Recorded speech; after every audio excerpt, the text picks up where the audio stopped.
بسم اللہ الرحمن الرحیم۔ آج ہم انشاءاللہ غسل سے متعلق کچھ احکام پڑھیں گے، چونکہ ہمارے ابھی طہارت کا ہی باب چل رہا ہے۔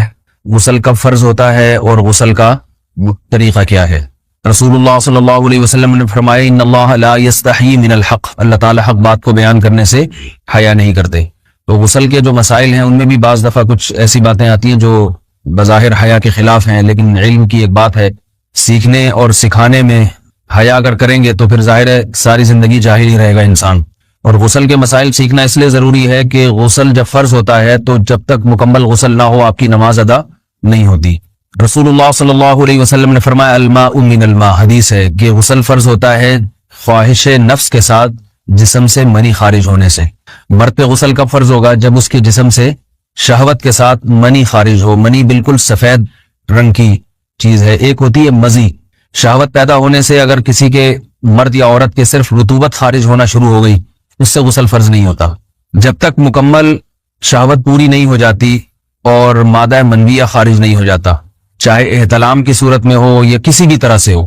مردوں کے ساتھ چونکہ یہ بہت زیادہ ہوتا ہے، نائٹ فال کی صورت میں مردوں پر غسل کی یہ صورت بہت زیادہ فرض ہوتی ہے۔ جیسے ہی بلوغت ہوتی ہے تو احتلام شروع ہو جاتا ہے، ہفتے میں 1 دفعہ 2 دفعہ 3 دفعہ، بعض نوجوانوں کو روزانہ بھی 2 دفعہ ہوتا ہے، جبکہ خواتین میں یہ والے غسل کی صورت بہت ہی کم ہوتی ہے کہ ان کو نائٹ فال ہو یا اس طرح سے غسل فرض ہو۔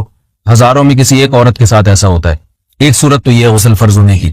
دوسری صورت کیا ہے کہ جب انسان اپنی زوجہ کے ساتھ ملاپ کرے اور انٹرکورس ہو جائے، چاہے اس صورت میں ڈسچارج دونوں میں سے کوئی ہو یا نہ ہو، لیکن دونوں پہ غسل فرض ہو جائے گا، مرد پہ بھی اور عورت پہ بھی۔ یہ تو مردوں کے غسل کے فرض ہونے کا ہے۔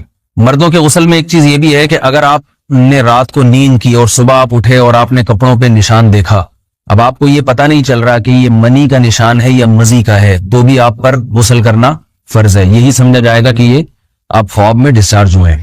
عورت پر جو غسل فرض ہوتا ہے ایک اور صورت میں ہوتا ہے کہ جب خواتین کو ایام آنا بند ہو جاتے ہیں، حیض یا نفاس سے جب پاک ہو جائیں تو بھی ان پہ غسل فرض ہے۔ یہ تو غسل کی فرضیت سے متعلق احکام تھے۔ کچھ چیزیں ایسی ہیں جن میں غسل سنت ہے، فرض نہیں ہے۔ جمعہ کے دن غسل کرنا رسول اللہ صلی اللہ علیہ وسلم نے بہت زیادہ تاکید کی ہے۔ سنت کی 2 قسمیں ہیں، سنت مؤکدہ اور سنت غیر مؤکدہ۔ مؤکدہ وہ ہوتی ہیں کہ جن کو چھوڑنے کا اگر کوئی معمول بنا لے تو گناہ کا خطرہ ہے اور ایسا شخص قابل ملامت ہے، اسے شریعت ملامت کرتی ہے، برا بھلا کہتی ہے۔ تو غسل سنت مؤکدہ ہے، ہفتے میں 1 مرتبہ، چاہے جمعے کے دن ہو یا کسی بھی دن ہو۔ جو مسلمان ہفتے میں 1 دفعہ بھی نہیں نہاتا، وہ کتنا ہی نیٹ کلین ہو، مگر شریعت کی نظر میں وہ قابل ملامت ہے، اسے تانے دینے چاہیے کہ شرم نہیں آتی ہو مسلمان مگر رہتے ہو بھنگیوں اور چماروں کی طرح۔ ملامت تو اسی کو کہتے ہیں نا۔ اس کی دلیل رسول اللہ صلی اللہ علیہ وسلم نے فرمایا، صحیح حدیث ہے، حق علی کل مسلم ان یغتسل کل اسبوع مرۃ، کہ ہر مسلمان پر لازم ہے کہ وہ ہفتے میں کم از کم 1 مرتبہ غسل کرے۔ ہر مسلمان پر لازم ہے، چاہے اس پہ غسل فرض نہ بھی۔ اور کس دن بہتر ہے؟ جمعہ کے دن۔ نبی صلی اللہ علیہ وسلم نے حکم دیا ہے کہ جمعے کے دن غسل کیا جائے۔ امام احمد ابن حنبل کا مذہب یہ ہے کہ جمعے کے دن غسل کرنا واجب ہے، صرف سنت نہیں ہے بلکہ واجب ہے، لیکن جمہور کا مذہب یہ ہے کہ سنت عمل ہے۔ غیر مسلم جب اسلام قبول کرتا ہے تو اس وقت بھی اس کے لیے غسل کرنا سنت ہے۔ جب ہم مردے کو نہلاتے ہیں تو جو مردے کو نہلائے اس کے لیے بھی خود غسل کرنا افضل ہے، سنت عمل ہے۔ عید کے دن غسل کرنا سنت عمل ہے۔ تو یہ وہ تمام مواقع ہیں جن میں غسل کرنا رسول اللہ صلی اللہ علیہ وسلم کی سنت ہے۔ غسل کا طریقہ کیا ہے؟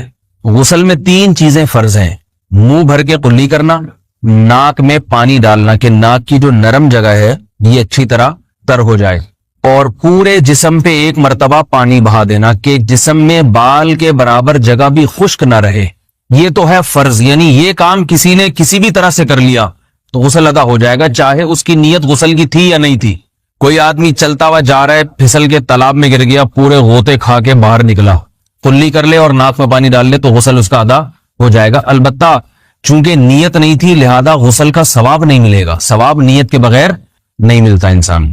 دلائل اس کے الگ موضوع ہے کہ اس کی دلیل کیا ہے کہ بغیر نیت کے بھی غسل ہو جاتا ہے، لیکن میں نے بتایا دلائل کا سیشن نہیں ہے، اس میں پھر بات لمبی ہو جائے گی۔ تو یہ تو ہے فرض، پورے جسم پہ پانی بہانا، قلی اور ناک میں پانی۔ سنت طریقہ کیا ہے؟ رسول اللہ صلی اللہ علیہ وسلم غسل کیسے کرتے تھے؟ سنت طریقہ جس پہ جو اختیار کرنا چاہیے وہ طریقہ یہ ہے کہ جب آپ غسل کے لیے بیٹھیں تو سب سے پہلے وہ جگہ دھوئیں جہاں نجاست اور ناپاکی لگی ہوئی ہے. نائٹ فال ہوا, کسی کو احتلام ہوا, تو جہاں جہاں گندگی لگی ہے پہلے اس جگہ کو دھوئیں. استنجا کریں, شرمگاہ کو دھوئیں اچھی طرح. سمجھ رہے ہیں بات کو؟ اس کے بعد ہاتھ دھوئیں اور مکمل وضو کریں جیسے ہم عام حالات میں وضو کرتے ہیں. مکمل وضو کرنے کے بعد دائیں کندھے پہ پانی ڈالا, لیفٹ سائڈ پہ پانی ڈالا. پہلے زمانے میں تو چلو سے غسل ہوتا تھا, ہاتھ دھو لیے تو اب چلو سے پانی لے کے یہاں ڈالا جا رہا ہے, چلو سے پانی لے کے یہاں ڈالا جا رہا ہے, پورے جسم میں ملا جا رہا ہے, اور چلو سے پانی لے کے 3 دفعہ سر پہ ڈالا جا رہا ہے. تو آج کل چلو ولو تو ہے نہیں, شاور کے نیچے جا کے کھڑے ہو جاتے ہیں. تو اس میں یہ کہ شاور کھولے کھڑے ہو جائیں, سارے چلو اس میں خود بخود ہی ہو جائیں گے, پورے جسم پہ پانی بہ جائے گا. نبی صلی اللہ علیہ وسلم کے دور میں یہ جدید چیزیں نہیں تھی, شیمپو اور صابن. تو آپ صلی اللہ علیہ وسلم بیری کے پتوں سے غسل کی ترغیب دیا کرتے تھے. بیری کے پتوں کو اگر پانی میں پکایا جائے تو پانی میں میل کچیل صاف کرنے کی صلاحیت بہت بڑھ جاتی ہے. ہمارے زمانے میں اس تکلف کی ضرورت نہیں ہے, صابن ملتے ہیں اس سے نہایا کریں. بہرحال کہنے کا مقصد یہ آپ لوگوں سے, تو یہ سنت طریقے سے غسل ہو جائے گا آپ کا. سمجھ رہے ہیں بات کو؟ سب سے پہلے استنجا کیا, اس کے بعد وضو کر لیا, اس کے بعد غسل کر لیا. اگر کسی نے غسل میں وضو نہیں کیا اور ویسے ہی پورے جسم پہ پانی بہا دیا تو بھی اس کا وضو خود بخود ہو جائے گا. اس غسل سے وہ نماز پڑھ سکتا ہے, کیونکہ بعض لوگ غسل کرنے کے بعد دوبارہ وضو کر رہے ہوتے ہیں. اس کی ضرورت نہیں ہے, کیونکہ جب غسل کرتے ہیں تو وضو والے اعضاء تو خود بخود اس میں دھل جاتے ہیں. یہ ہے غسل کا طریقہ. وضو کیسے ٹوٹتا ہے؟ جن چیزوں سے غسل فرض ہوتا ہے ان چیزوں سے وضو تو بہرحال ٹوٹتا ہی ہے. اس کے علاوہ بھی وضو ٹوٹتا ہے.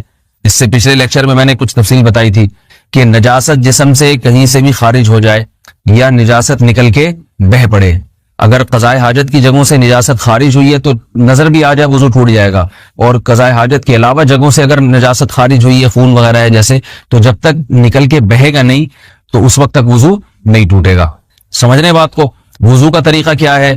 سب سے پہلے دونوں ہاتھوں کو دھویا جائے, 3 دفعہ کلی کی جائے, مسواک کی جائے, 3 دفعہ ناک میں پانی ڈالا جائے, پھر پورے چہرے کو پیشانی, یہ جو ہے جہاں سے پیشانی ہماری شروع ہو رہی ہے اور تھوڑی کے نیچے تھوڑی جہاں ختم ہو رہی ہے, اور ایک کان کی لو سے دوسرے کان کی لو تک 4 اعضاء ہیں وضو میں دھونا فرض ہیں. 1 چہرہ, نمبر 2 بازو, نمبر 3 سر کا مسا, چوتھائی سر, اور نمبر 4 پاؤں کو دھونا. اس کی دلیل قرآن مجید کی مشہور آیت ہے فَاغْسِلُوا وُجُوهَكُمْ وَأَيْدِيَكُمْ إِلَى الْمَرَافِقِ. اللہ فرماتے ہیں ایمان والو, جب نماز کا ارادہ ہو تو اپنے چہروں کو اور اپنے ہاتھوں کو دھو, سر کا مسا کرو اور پاؤں کو ٹخنوں سمیت دھو. دھونے کا حکم ہے قرآن مجید میں. البتہ سر کے بارے میں یہ نہیں آئے پورے سر کا مسا کرو, بلکہ آ رہا ہے وَامْسَحُوا بِرُؤُوسِكُمْ. با کا لفظ ہے, با آتی ہے تبعیض کے لیے کہ سر کے بعض حصے کا مسا. اب بعض حصے کا قرآن حدیث میں کہیں تذکرہ نہیں ہے, تو اس میں فقہاء کرام کے اجتہادات ہیں. امام شافعی فرماتے ہیں تھوڑا سا بھی ٹچ کر لیا سر کو ہو جائے گا. امام ابو حنیفہ فرماتے ہیں نہیں, کم از کم 1/4 کا ہونا ضروری ہے. سب کے اپنے اپنے دلائل ہیں, ان دلائل میں نہیں جاتا. فقہ حنفی کو جو فالو کرنے والے ہیں تو ان کو چاہیے کم از کم 1/4 سر کا مسا, یہ فرض ہونے کے لیے ضروری. مگر سنت کیا ہے؟ پورے سر کا مسا. نبی صلی اللہ علیہ وسلم دونوں ہاتھوں کو بھگو کے پورے سر کا مسا کرتے تھے. ایسے سمجھ رہے بات کو؟ اور مسا کے جو یہ ٹیکنیکل طریقے ہیں کہ آپ یوں پہلے انگلی بنائیں, پھر یوں لے کر جائیں, پھر یوں گھما کے لائیں, پھر یوں, یہ ٹیکنیکل طریقے حدیث سے ثابت نہیں. مسا کا طریقہ کیا ہے؟ بھیگا ہوا ہاتھ لے کے ایسے پورے سر کو ہو گیا. پھر حدیث میں یہ بھی ہے کہ یوں لے جاؤ اور یہ بھی ہے کہ دو واپس بھی لے کر آؤ, دونوں طرح سے ثابت. تو ایسے بھی کر سکتے ہیں کہ یوں لے جائیں, اور ایسے بھی کر سکتے ہیں لے کے جائیں اور پھر واپس بھی لے آئیں, دونوں طریقے جائز ہیں. لیکن کم از کم سنت اتنی ہے کہ پورے سر کا مسا ہونا چاہیے. بعض لوگوں کو شو مارنے کا شوق ہوتا ہے, اگر وہ واپس لائیں تو بال ان کے خراب ہو جاتے ہیں, کہتے ہیں یار یہ پھر مسئلہ خراب ہو جائے گا, تو پھر ایسے لوگ صرف یوں ہی لے جائیں کافی ہے. افضل تو یہ کہ یوں بھی لے جائیں, یوں بھی لے جائیں, دونوں طرح سے صحیح ہے. بہرحال دونوں حدیث سے ثابت ہیں. سمجھ رہے بات کو؟ اور یہاں ایک اہم مسئلہ بتا دوں, قرآن مجید نے پاؤں کو دھونے کا حکم دیا ہے, پاؤں پہ مسا کرنے کا حکم نہیں دیا. اور حدیث میں خفین پر مسا کرنے کا حکم ہے.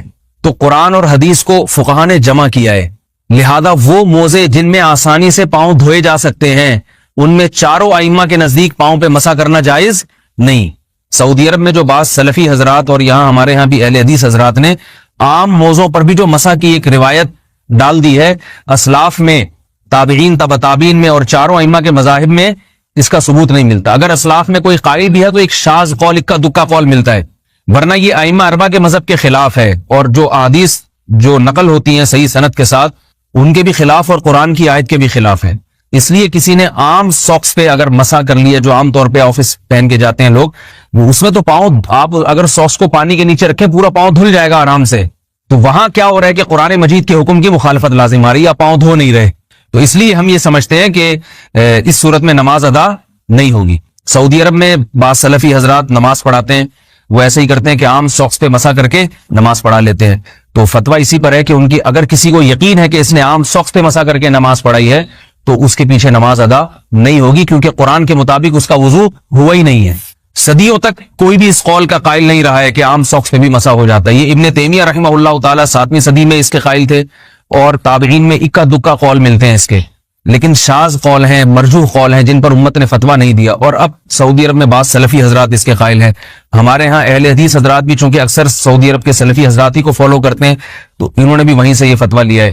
لیکن ائمہ اربعہ کے مذہب میں اور دلائل کے لحاظ سے دیکھا جائے تو یہ مذہب کمزور ہے. قرآن نے پاؤں کو دھونے کا حکم دیا، آپ دھوئیں گے پاؤں جب تک دھونا ممکن ہے.